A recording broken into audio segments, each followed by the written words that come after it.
देखो, कांग्रेस पार्टी की स्थिति ये है कि नाच ना आए आंगन टेढ़ा। अब उनकी दिक्कत ये है कि वो जो है वो अपने डिफीट का रीज़न ढूंढते ढूंढते जो है वो अपने ही कुनबे में डिवीज़न करते फिर रहे हैं। और आज की तारीख में जो है वो जो भी उनके साथी हैं वो भी यही कह रहे हैं कि हम बेवफा हरगिज़ न थे, तुम ही वफा कर ना सके।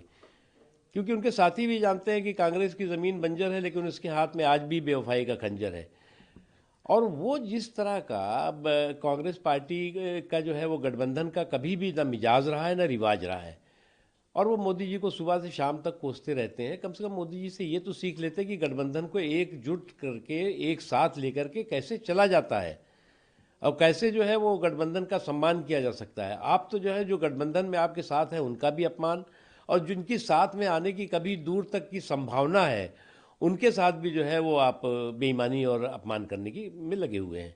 तो इसीलिए उनके जो साथी आज भी यही कह रहे हैं कि हम बेवफा हरगिज़ न थे, तुम ही वफा कर ना सके। तो जब आप आपके जो है वो डीएनए में बेवफाई है अपने साथियों के साथ ही, अपने मित्रों के साथ ही, उसके बाद आप जो है वो अपनी हार का ठीकरा जो है वो दूसरों पे फोड़ रहे हैं। तो कब तक आप बी टीम और सी टीम करते रहोगे? पहले आप खुद अपनी टीम को तो बनाओ। आपकी टीम ही जो है पूरी तरह से बिखर चुकी है। सर मायावती जी भी कह रही हैं कि शायद बीजेपी को ना किसी बी टीम की ज़रूरत है, ना किसी जो है प्रॉक्सी पार्टनर की ज़रूरत है।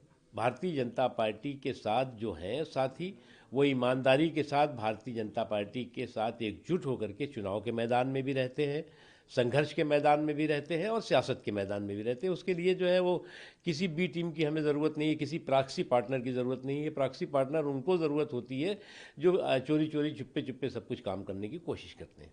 सर महाकुंभ एक बार फिर से आरोप लगा रहे हैं कि महाकुंभ का जो पानी है वो हर बीजेपी नेताओं के टैंक में भरना चाहिए ताकि उनको पता लगे, उसी से नहाए, उसी से खाना बनाए, तब पता लगेगा उन्हें कि किस तरह का पानी देखो, व्यवस्था। सनातन आस्था के सर्वश्रेष्ठ समागम पर जो सियासी संक्रमण के सियासी सूरमा है, उनसे हमें सावधान रहना होगा। ये वो लोग हैं जो कि सनातन आस्था के प्रति असहिष्णुता का रिकॉर्ड बनाना चाहते हैं, इंटॉलरेंस का रिकॉर्ड बनाना चाहते हैं। अगर आप देखें कुंभ के मामले में शुरू से ही भय भ्रम का माहौल पैदा करना, दुष्प्रचार का माहौल पैदा करना।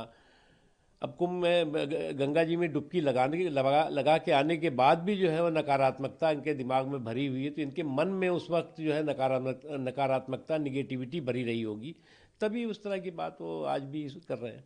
सर दिल्ली में नई सरकार का गठन में आयुष्मान भारत योजना को दिल्ली में लागू करने की मंजूरी मिल गई है। 5 लाख का टॉपअप दिल्ली सरकार भी अपनी तरफ से देखिए, देगी। ये बात सही है कि दिल्ली में बहुत सी केंद्र सरकार की जो